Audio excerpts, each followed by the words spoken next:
意換嘢食定係換衣物？衣物，快唔快答我先？用時分券換過最貴嘅係咩？微波爐。電器咯，我記得都係。做幾耐服務可以換到1張時分券？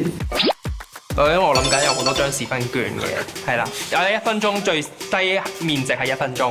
一支潔手液係需要幾多嘅時分券呢20。30度。差唔多嘅。12卷裝廁紙而家買幾多錢？成日。成日，我記得好記得，就係上個禮拜我打。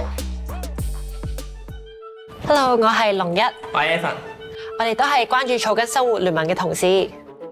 時分券係一種社區貨幣，人最平等係時間。街坊 A 1個鐘等於街坊 B 1個鐘，無論街坊 A 可能佢係律師、醫生，呢個係最平等嘅交換咯。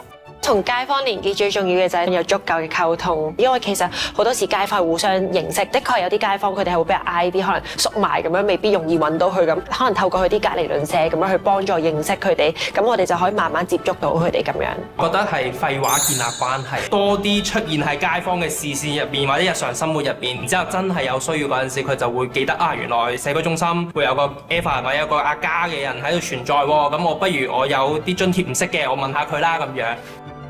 因為我哋相信時分券係會升值，就係當時分券可以換到更多嘅產品或者服務，街坊咧就會想做更多服務去換時分。街坊嘅參與度越嚟越高，真係表達同埋參與喺我哋唔同嘅計劃，佢哋喺呢啲事情上面係有 say 好重要，自己都可以決定我可以用一種咩形式投入社區咁樣。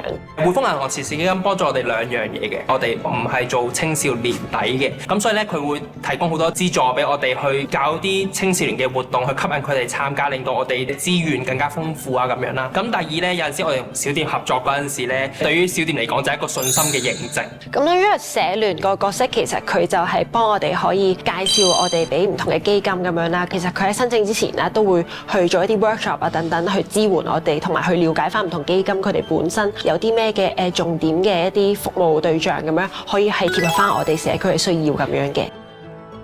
想申請匯豐銀行慈善基金嘅話咧，我覺得首先可以去佢哋網站度睇下之前有啲咩計劃啦，創新嘅計劃咧、諗法咧，我覺得可以試咗先都得。社聯同事又好，嗰陣時 interview 都好，佢就會問你問題，然之後都會令你去 inspire 更多咯。所以我覺得有機會你有橋嘅，或者你平時做開你想發大嚟做嘅，我覺得都可以揾 CPP 計劃。